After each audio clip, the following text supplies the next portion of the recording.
தமிழ்நாட்டில் உள்ளவங்க திருப்பதிக்கு வரக்கூடாது அப்படின்னு. சார், சாமின்றது எல்லாருக்குமே பொது தான் சார், பூமின்றது எல்லாருக்குமே பொது தான் சார்.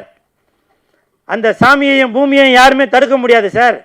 நீங்கள் வேண்டான்னு சொன்னாலும் வீட்டில் வந்து பெருமாள் ஃபோட்டோ வச்சு சாமி கும்பிடுவோம், புரியுதுங்களா? வசதி உள்ளவங்க திருப்பதிக்கு போய் கும்பிடுவாங்க, என்ன மாதிரி வசதி இல்லாதவங்க வீட்டில் வச்சு சாமி கும்பிடுவோம்.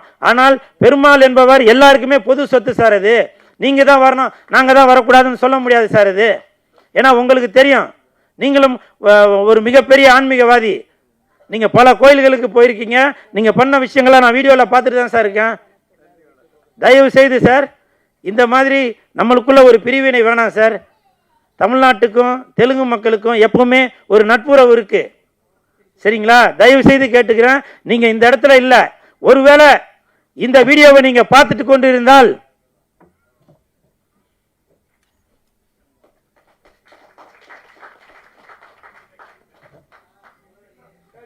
இப்போ நான் இங்கே விழுந்தது உங்கள் காலில் விழுந்திருக்கேன் சார்.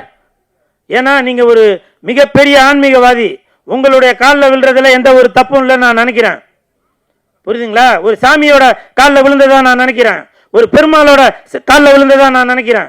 அதனால் என் நண்பன் சந்தானம் அவர்கள் நடித்துள்ள இந்த டிடி நெக்ஸ்ட் லெவல் இந்த படத்திற்கு நீங்கள் தான் முழு ஒத்துழைப்பு கொடுக்கணும் சார், சரிங்களா? இதுதான் என்னுடைய தாழ்மையான வேண்டுகோள். டயா பூஸ்டர் சுகருடைய ரிமோட் கண்ட்ரோல் இனி உங்க கையில. அனைத்து மருந்து கடைகளிலும் கிடைக்கும்.